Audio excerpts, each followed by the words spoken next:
Então agora vamos ver um conjunto de métodos que são muito difíceis de usar sem o computador, sem programação, mas são bastante fáceis de usar com programação. E este tipo de métodos estocásticos surgiu principalmente com o uso de computadores. Essencialmente são métodos em que nós usamos números aleatórios ou pseudo-aleatórios para fazer alguma estimativa, um cálculo, tirar estatísticas, etc. Vamos ver dois casos particulares, o cálculo de áreas, ou neste caso em particular de integrais por Monte Carlo, e depois vamos ver como usar bootstrapping para avaliar incerteza em parâmetros quando ajustamos o modelo.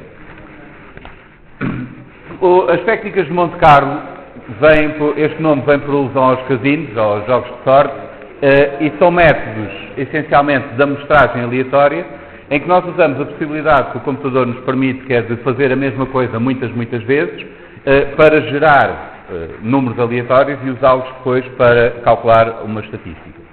O exemplo disso é se nós quisermos estimar uma área. Isto pode ser estendido para um volume, para qualquer coisa desse género, mas a ideia é que podemos ter uma forma complexa, nós não conseguimos analiticamente calcular a área dessa região que nos interessa, mas podemos escolher uma caixa regular à volta dessa região, por exemplo um retângulo, nós conseguimos calcular a área desse retângulo e agora vamos disparar aleatoriamente pontos para dentro desse retângulo. Basta conseguirmos distinguir se o ponto calha dentro ou fora da região de interesse, que nós conseguimos calcular qual é a percentagem de pontos que calha dentro.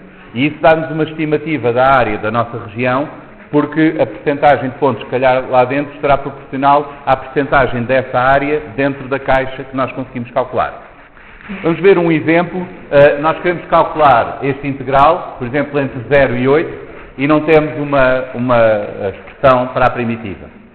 Uma forma de fazer isto, por Monte Carlo, será usar este retângulo aqui, que tem 8 no x e 4 no y, disparar 10.000 pontos aleatórios, este exemplo são 10.000 pontos aleatórios, e para cada um decidir apenas se está abaixo ou acima da linha. Como a linha começa no 0, a percentagem, a fração de pontos que estiver aqui abaixo, é a fração de pontos que caiu dentro da área deste integral. E depois a conta é fácil de fazer. Por exemplo, corremos 10.000 pontos aleatórios, calham 3.677 iguais ou inferiores ao valor da função, e agora nós podemos, sabendo que a caixa tem de área 8 por 4 unidades, esta é a área da caixa, esta é a fração de pontos naquela parte que nos interessa, então o integral será essa proporção da área da caixa.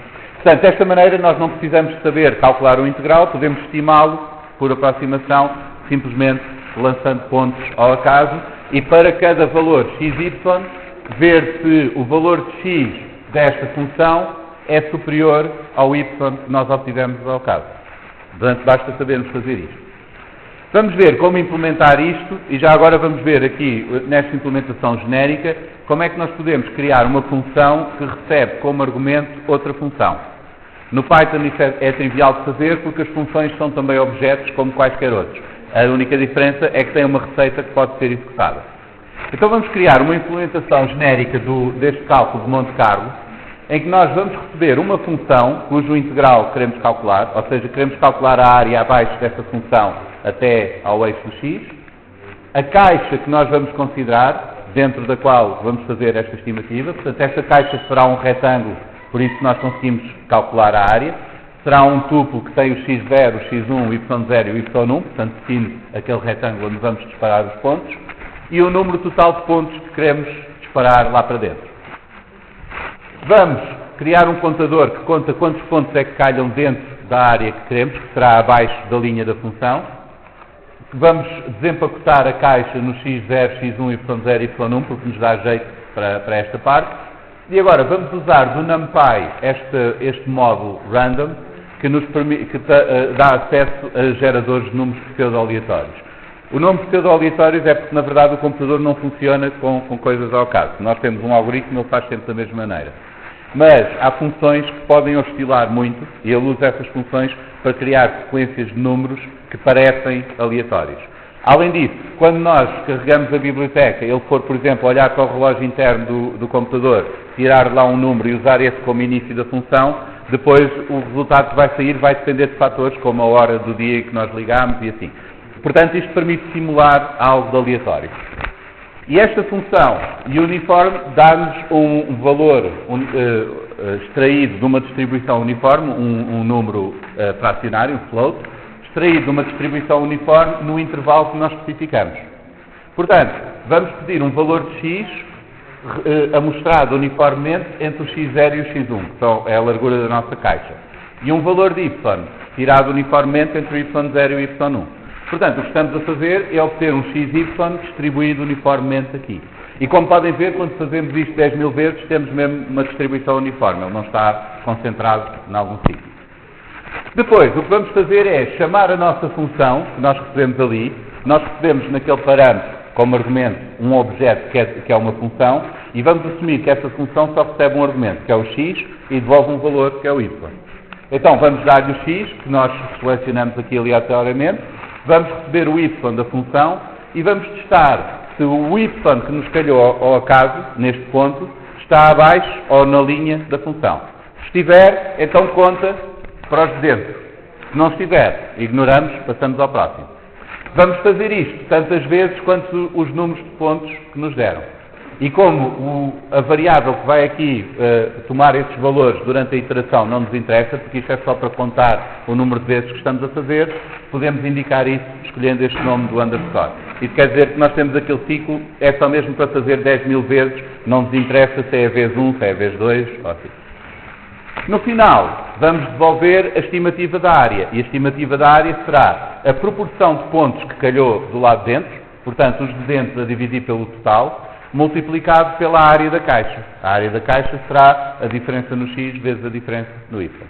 E assim nós conseguimos dizer qual é a estimativa daquela área. Portanto, para usar esta função, notem que esta função aqui usa o método Monte Carlo em qualquer função que nós lhe dermos. Mas nós não a podemos usar assim, sem mais nada, sem criar uma função para lhe fornecer. Então, para resolver aquele problema que nós temos ali, é elevado a seno de x, calcular esse integral, vamos criar esta função, que é mesmo muito minimalista, só recebe o x e devolve o e, nós podemos ir buscar o e ao numpy, tem lá aquela constante, elevado ao seno de x. Podemos usar o numpy também para isto. Dá jeito de usar o numpy para isto, porque se fizermos a função desta maneira, aquele x tanto pode ser um valor, só, como estamos a usar agora, como pode ser um vetor do numpy e depois ele calcula os valores todos para o vetor. Portanto, se fizermos a função desta maneira, depois podemos calcular em lote os valores daquela função. Mas basicamente, isto agora é muito fácil de escrever, porque é só a nossa função, não precisamos de mais nada, e agora chamamos a função que calcula o integral por Monte Carlo, dando esta função como argumento. E aqui, esta parte é importante, nós não temos parênteses aqui à frente. Porque se nós puséssemos parênteses qualquer coisa, o que o interpretador ia pensar que nós queríamos era executar aquela função, ir buscar o resultado e pôr o resultado aqui como argumento. Nós já fizemos isso várias vezes, usar o resultado de uma função como argumento para outra. Mas neste caso nós não queremos executar a função, queremos dar a função à outra, aquele objeto, para a outra depois executar com os valores de x que precisar. Portanto, aqui não temos parênteses, estamos simplesmente a dar o objeto. A outra função é que vai receber este objeto nesta variável, fn, e vai chamá-la cada vez que quiser calcular o valor de x. Portanto, desta maneira nós podemos facilmente criar uma função mais genérica que depende de outras. Quando quisermos obter o resultado, vamos chamar esta função, que usa o método Monte Carlo, com a função cujo integral queremos calcular. Notem que se chamarmos duas vezes diferentes, temos valores ligeiramente diferentes, porque isto é uma estimativa feita disparando aqueles números ao acaso e medindo a área, estimando a área pela proporção dos que calharam dentro a fora. Portanto, não vamos ter sempre exatamente o mesmo valor, mas vai oscilando ali muito próximo daquele. Agora, se quisermos fazer isto com outras funções, a única coisa que precisamos fazer é escrever a outra função. Desde que elas estejam todas positivas nesta área, não tenhamos de descontar a parte negativas ou assim para o integral, isto funciona como está implementado. Por exemplo, esta também não conseguimos escrever a primitiva desta função, portanto, uma maneira de calcular o integral será numericamente. Nós escrevemos a função 1 menos x à quarta elevado a 0,5, portanto, a raiz quadrada do menos x à quarta, chamamos a nossa função para calcular o integral por Monte Carlo e obtemos o resultado, e isto será a caixa que nós criamos. O cuidado que temos de ter aqui é que a caixa tem de ter como intervalo entre o x0 e o x1, tem de ser o intervalo de integração que nós queremos. Esse é fácil de pôr porque é o que nós escolhemos. Mas o y0 e o y1 têm de garantir que nós estamos acima da função. Porque se estivermos abaixo vamos cortar parte do integral porque não estamos a disparar pontos naquele lado. Portanto, temos sempre de dar uma caixa suficientemente grande para não cortar a área que nos interessa. Mas desde que cumpra esse requisito, isto dá-nos uma estimativa aproximada do integral e podemos usar isto depois para qualquer função que queiramos. É sempre o mesmo sistema. Agora, outra coisa que podemos fazer é desenhar este gráfico. Eu estou a mostrar aqui os gráficos, mas ainda não vos mostrei o código que desenha os gráficos. Isto também é feito com Python e não é difícil de fazer. Vamos delegar isto noutra função, não vamos aumentar muito a nossa função de Monte Carlo pondo a desenhar também o gráfico, vamos criar primeiro uma função que desenha o gráfico. E o gráfico vai precisar de três coisas. Quais são os pontos que calharam dentro, porque esse vai desenhar a azul, os pontos que calharam fora para desenhar a vermelho e a função para poder desenhar aquela linha preta ali no sítio onde temos a função. Então, vamos criar o gráfico com estes três argumentos, a função, os pontos que calharam dentro e os pontos que calharam fora, e também nos dá jeito de saber a caixa, que é para depois dimensionar os eixos do gráfico exatamente no tamanho da caixa. Portanto, esta será a função que nós vamos criar para desenhar o gráfico. Estes pontos de dentro e pontos de fora, é prático, quando estamos a produzir isto, simplesmente ir acrescentando para uma lista. Mas se nós tivermos uma lista de valores x, y, depois é mais difícil fazer o plot, porque temos de ir buscar todos o primeiro elemento de cada um desses tuplos e depois o segundo elemento de cada um desses tuplos. É muito prático, quando vocês estão a fazer o plot, usar o NumPy e converter essas listas num array do NumPy, porque aí podemos logo especificar quer a primeira coluna, todas as linhas e assim por diante. Não precisamos estar a fazer ciclos e criar novas listas e assim. Então vamos fazer isto. Vamos assumir que isto pode vir como listas.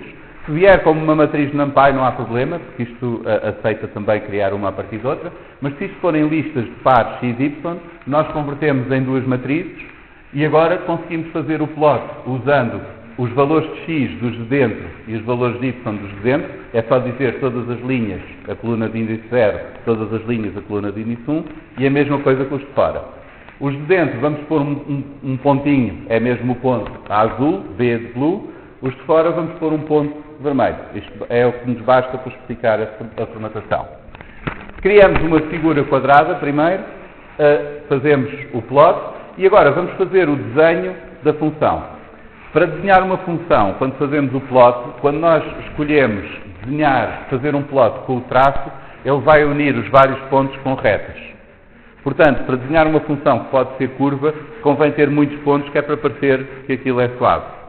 Isso é fácil de fazer com esta função linspace, que é uma progressão linear, que recebe dois valores, o primeiro e o último, e um terceiro argumento que diz quantos pontos é que queremos. E dá-nos um vetor com este número de pontos numa progressão linear entre o primeiro e o último valor. Ou seja, isto é ideal para criar estes eixos com muitos pontos para fazer o cálculo. Então aqui o que nós temos é, os primeiros dois valores da caixa são o x0 e o x1. Vamos criar aqui um eixo do x entre o x0 e o x1 com 200 pontos, que é o suficiente para a curva já parecer suave. E vamos usar a nossa função que recebemos ali para calcular os valores de y para todos estes x. Se a nossa função estiver bem feita, por exemplo assim, usando o log do NumPy, ou usando estas operações que o NumPy consegue fazer broadcast para todos os elementos, o facto de ela receber ali um vetor em vez de um só valor não faz diferença, porque ela calcula para todos, porque os objetos, aqueles vetores do NumPy, permitem fazer isso. Então assim aqui nós estamos a mandar um vetor para a função com todos os valores de x e estamos a receber um vetor com todos os valores correspondentes do y. Basta uma chamada à função. Portanto, representamos no plot, usando como valores de x os do eixo que nós criamos, os valores de y, o que a função devolve, e desenhamos uma linha a preto mais grossa, com aquela espessura 3. Fazemos isto no fim, depois dos pontos, que é para ficar por cima dos pontos, e assim temos este tipo de gráfico gerado. Agora, o que precisamos fazer é alterar a nossa função, que faz o cálculo de Monte Carlo, para poder guardar aqueles pontos que ficam dentro e fora e chamar o gráfico. E aqui vou-vos mostrar outra coisa que nós podemos fazer quando acontece isto, é que nós já usámos esta função anteriormente. para calcular coisas. Ela pode já fazer parte do nosso programa. E quando a usamos, não estávamos a contar que ela fosse criar gráficos. Estávamos simplesmente a usá-la para calcular. Portanto, agora que a vamos alterar para criar gráficos, não convém que ela comece de repente a criar gráficos e nos traga outra parte do programa que pode já estar feita, que não está a contar com isso. Uma maneira de fazer isso, que é fácil, é acrescentar um argumento com um valor por omissão, por exemplo, este do plot, que por omissão é falso, que se não for fornecido, vem como falso. Portanto, todas as utilizações antigas da função que não davam aquele argumento, aquele parâmetro vai ficar marcado a falso. Se nós só fizermos o plot se ele for verdadeiro, todas as outras utilizações que não punham lá um true explicitamente não vão fazer o gráfico. Portanto, para todas as utilizações anteriores, esta função continua a funcionar da mesma maneira. Calcula a área e não faz o gráfico. Se quisermos fazer o gráfico, então vamos pôr lá um true no fim, que é para dizer que agora queremos que faça o gráfico. A outra alteração que temos de fazer é criar as listas, onde vamos guardar que pontos é que ficaram dentro e que pontos é que ficaram fora. E quando o y é menor que o yf, vamos acrescentar à lista dos de dentro um tuplo com o x e o y. E caso contrário, acrescentamos à de fora um tuplo com o x e o y. Depois, se quem chamou a função quiser fazer o plot, então chamamos a outra função do plot com a função que estamos a integrar, a caixa, os de dentro e os de fora. Mas isto só acontece se aquela variável do plot estiver a verdadeira. Portanto, se a função for chamada sem aquele argumento, como o valor default é falso, ele não faz o plot e funciona da mesma forma. Desta maneira, vocês podem alterar uma função sem efeitos retroativos no resto do código que já tinham implementado. Então vamos ver agora outra aplicação de métodos estocásticos, que é este bootstrapping. Este é bastante fácil de fazer com programação e bastante difícil de fazer sem programação. Vamos usar como exemplo, penso que vocês já conhecem isto, as equações de Michaelis-Menten, para cinética enzimática. Vamos supor que nós temos um ficheiro com dados em que temos estes 7 pontos. Temos a concentração de substrato e temos a medida da velocidade inicial da reação para cada um deles. Este modelo diz que a velocidade vai saturar, conforme formos saturando, vai tender para aquele valor de V máximo e há ali um parâmetro, KM, que corresponde à concentração de substrato, a metade da velocidade máxima. Agora, nós queremos calcular aqueles parâmetros ajustando esta curva.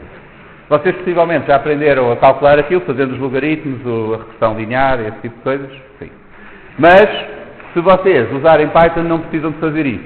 Até há vantagens em não fazer isso, porque quando fazemos a regressão linear com os logaritmos, nós estamos a considerar que o erro está aplicado aos logaritmos, quando na verdade o erro está aplicado aos dados originais e não aos logaritmos dos dados. Nós podemos fazer a mesma coisa, calcular o modelo de máxima verossimilhança, que é o que estão a fazer na regressão linear, mas aqui fazendo a minimização do erro quadrático, mas podemos fazer isso explicitamente com os dados que temos. Então, o que vamos fazer é usar uma função do SciPy que faz a minimização de uma função qualquer que lhe damos. É uma coisa parecida ao que fizemos aqui para o cálculo de integrais. Nós damos a função e ele vai calcular os valores dos argumentos que minimizam a função. E essa função a minimizar será o erro quadrático. Dessa forma, nós ajustamos a curva aos nossos dados. Portanto, precisamos apenas, da mesma maneira como definimos aquelas funções com 1 sobre o logaritmo de x ou algo assim, precisamos definir aqui a função custo. E ela vai receber o primeiro argumento, que será um tuplo ou uma lista com os valores dos parâmetros que nós temos no nosso modelo. Neste caso são 2, e vamos assumir que o primeiro é o Vmax e o segundo é o KM. Depois podemos ter outros argumentos que nós podemos acrescentar ali, podemos passar esta função, que neste caso o que precisamos são os dados experimentais. Portanto, ali o F serão estes valores da concentração de substrato, que temos aqui em cima, e o V serão os valores medidos da velocidade inicial da reação. Agora, o que é o erro quadrático? Se nós recebemos aqui nos parâmetros o Vmax e o KM, nós podemos calcular os valores que aquela curva prevê para cada um dos valores de concentração de substrato. Como este S é um vetor do NumPy, nós podemos fazer o broadcast dessas operações. Portanto, este S tem 7 valores.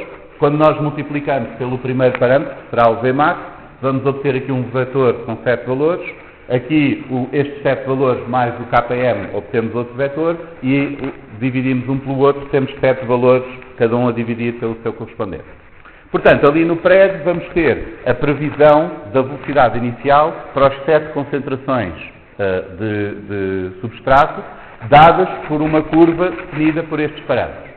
Depois, vamos subtrair a isso a velocidade que medimos, fazemos o quadrado de todas essas diferenças e somamos. E assim temos o erro quadrático entre a curva e os pontos experimentais que nós temos.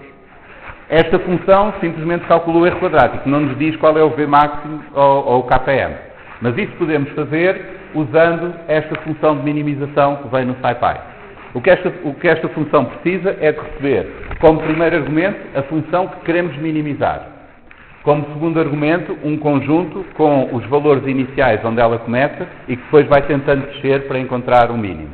O número de elementos desse conjunto diz-lhe também quantas variáveis é que ela vai ter de manipular. No nosso caso são duas, é o Vmax e o KM, portanto vamos pôr aqui 2 valores que começam a 1 e agora ele vai tentar encontrar quais são os melhores. Vai partir do 1 e vai tentar minimizar o erro quadrático. Podemos opcionalmente passar a esta função de minimização um tuplo com argumentos adicionais que serão passados pela mesma ordem à nossa função de custo, porque a nossa função pode precisar de outra informação. Neste caso são os dados experimentais, nós damos-lhe aqui, isto é para passar à outra e ela simplesmente passa. Opcionalmente também podemos impor restrições aos valores que ela nos vai fornecer. Neste caso nem o Vmax nem o KM podem ser negativos, então nós podemos pôr ali como limites, o limite inferior é 0, o limite superior não é nenhum. E estes tuplos vêm por ordem, pela mesma ordem que nós temos aqui e pela mesma ordem que temos na função de custo. O que é que esta função minimize vai fazer? Vai experimentar diferentes valores, vai experimentar diferentes pares de valores, neste caso, que nós usamos aqui 2, e vai experimentando e tentando fazer com que minimize o resultado da outra função. Portanto, vai minimizar o erro quadrático total. Quando encontrar um mínimo que já não consegue melhorar, para e devolve-nos um objeto que tem o resultado, que tem uma data de informação, o número de iterações que fez, qual foi o valor da função de custo no fim, e assim por diante. Mas a coisa mais interessante está neste atributo x, que é os valores que ela encontrou que minimizam a outra função. Que no nosso caso são o Vmax e o KM, que minimizam o erro quadrático. Portanto, desemprestamos isto para estas duas variáveis e devolvemos. Por isso, desta forma, basta que vocês saibam escrever qual é que é a função que querem minimizar, neste caso será do erro quadrático, podem usar esta outra função para ajustar o modelo, minimizando o erro. E obtemos depois este resultado. Portanto, isto será o Vmax, 73 é mais ou menos aqui, que é para onde isto sendo assintoticamente, o KM é 3 qualquer coisa, está alguns por aqui. E esta é a curva que nós criamos com aqueles valores, e comparada com os dados, nós podemos ver com o plot para ver se está mais ou menos de acordo com o que estávamos à espera. Mas isto é a parte mais simples, ainda não vimos nada de métodos estocásticos aqui, estamos simplesmente a fazer aquilo que vocês fazem, calculando os logaritmos, fazendo a reta e assim, nós podemos fazer diretamente dizendo, este é o erro, agora minimiza e dá-me o resultado. Mas há uma coisa que nós podemos fazer aqui, que não dá mesmo para fazer à mão, que é esta ideia do bootstrapping. O bootstrapping é um método de reamostragem que pretende simular o que aconteceria se nós conseguíssemos repetir a experiência. Porque nós temos aqui esta curva, mas obviamente temos algum erro nos dados. Há uma diferença entre a curva e os pontos que temos. Se nós repetíssemos a experiência, a curva podia dar ligeiramente diferente, porque o erro já não ia ser exatamente o mesmo em todos. E nós, olhando só para isto, não sabemos o que é que ia acontecer. Quão diferente é que seria a curva conforme repetíssemos a experiência. A ideia do bootstrapping é nós pegarmos nos dados que já temos e, em vez de ir repetir a experiência e obter uma nova amostra de dados experimentais, é reamostrar os dados que já temos, aleatoriamente, escolhendo um grupo ao acaso deles, pode vir com repetições, e alguns ficam omitidos, e agora usamos a amostra que tínhamos para criar uma réplica que terá uma distribuição semelhante à que obteríamos se repetíssemos a experiência. Essa é a ideia geral do bootstrapping. Neste caso, não podemos fazer exatamente isso, porque isto não é tudo aleatório. Estes valores são escolhidos quando nós fazemos a experiência. Portanto, não podemos simplesmente pôr lá os que quisermos. Mas podemos assumir que o que é aleatório aqui é o erro que afeta cada um destes pontos. E esse é o que se chama residual bootstrapping. Os residuais são as diferenças entre o ponto e o modelo que nós temos. E nós podemos considerar que se nós repetíssemos esta experiência, íamos ter pontos com erros ligeiramente diferentes, mas os erros iam ser mais ou menos como estes, iam ter a mesma distribuição que estes erros. Então o que é que podemos fazer? Podemos pegar naqueles erros, partir da curva, calcular os valores da curva para as mesmas concentrações de substrato, mas pôr outros erros aleatórios escolhidos dentre aqueles. E assim temos uma experiência fictícia, mas que sai com os mesmos erros que saíram na nossa experiência que já fizemos. Então com isso podemos criar novas réplicas, escolhendo os erros aleatoriamente e somando à curva, e cada uma delas vai nos dar uma experiência ligeiramente diferente. Se agora nós calcularmos a curva para cada uma dessas, vamos obter diferentes curvas para essas diferentes experiências virtuais. Estas estão relacionadas com a nossa experiência real porque os erros que estamos a usar são os mesmos. Estão por ordens diferentes, estão amostrados de uma forma aleatória.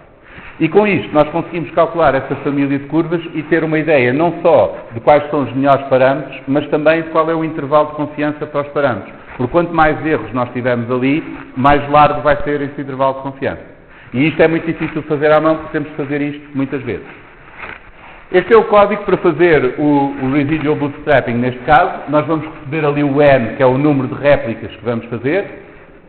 O Vmax e o Km são os parâmetros da melhor curva que nós encontramos, daquela inicial. Vamos assumir que isso é a curva de base. E os dados que nós temos é aquela matriz com a concentração e a concentração de substrato e a velocidade máxima. Vamos fazer é primeiro calcular os pontos na curva para os nossos valores de concentração de substrato. Isto equivale à curva original nestes pontos, nos 7 pontos que nós temos. Depois calculamos ali aqueles residuais, que são a diferença entre o valor experimentalmente medido e essa curva teórica. Portanto, cada um dos pontos será um erro, serão estas linhas vermelhas aqui. E agora, para cada réplica, vamos fazer N réplicas, vamos pedir ao random do NumPy um vetor de números inteiros escolhidos aleatoriamente entre 0 e o número de colunas que nós temos. Portanto, nós temos 7 colunas, na verdade ele nunca vai ser 7, portanto são números de 0 a 6. E vamos pedir tantos quantas colunas nós temos. Isto quer dizer que cada vez que chamarmos esta função, vamos obter um vetor de 7 valores, todos eles entre 0 e 6, aleatoriamente. Podem vir repetidos, tanto faz, mas são escolhidos ao acaso.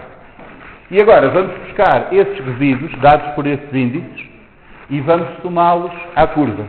Ou seja, nós escolhemos uns erros ao acaso daqueles que nós temos nos dados experimentais, somamos à curva e criamos uma nova réplica dos nossos dados que tem o mesmo tipo de erros que nós tivemos na nossa experiência. Só que agora estão atribuídos a outros pontos aleatoriamente. Portanto, os pontos em si não são exatamente iguais. E é assim que nós estamos a criar estas réplicas diferentes. Agora, para cada uma destas, vamos minimizar a função de custo e obter o Vmax e o Km. Ou seja, para cada réplica estamos a calcular uma curva diferente. Não são muito diferentes, porque os nossos pontos não estão muito longe da curva, portanto os residuais não são muito grandes, mas são um pouquinho diferentes porque estamos a aleatorizar esse erro. E vamos fazer o append do resultado. Portanto, vamos ter aqui nestes parâmetros uma lista com o resultado das 500 experiências virtuais. Convertemos isso para uma matriz e agora temos aqui uma matriz de 500 linhas com o Vmax e o Km para todas aquelas réplicas, das quais podemos agora tirar a média dá parecido ao que já tínhamos, mas podemos também ver o desvio padrão, por exemplo, e dar-nos uma ideia de qual é que é a largura daquele intervalo. E podemos até mostrar toda aquela família de curvas e temos uma noção que, apesar desta curva azul ser aquela que maximiza a verossimilhança, portanto aquela que se ajusta melhor aos pontos, toda aquela família de cinzento são curvas que nós poderíamos ter obtido nas nossas experiências, assumindo que o erro que tivemos nesta experiência é representativo do erro que normalmente temos quando repetimos a experiência. Portanto, aquela família dá-nos uma ideia também da margem de segurança que temos, da margem de confiança para os parâmetros que calculamos.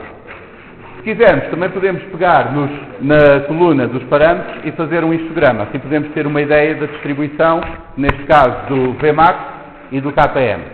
O histograma é fácil de fazer com o hist, também do Matplotlib. Se vocês deixarem só o número, os valores, ele estima automaticamente quanto quantos bins é que deve fazer, dependendo do tamanho dos dados.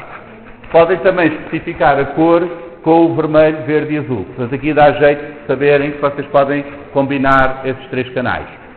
Por exemplo, este cor de laranja tem o máximo de vermelho, meio verde e um pouquinho de azul. Este azul tem tanto de verde como de vermelho, que fica a tender para o cinzento, mas depois um pouco mais de azul.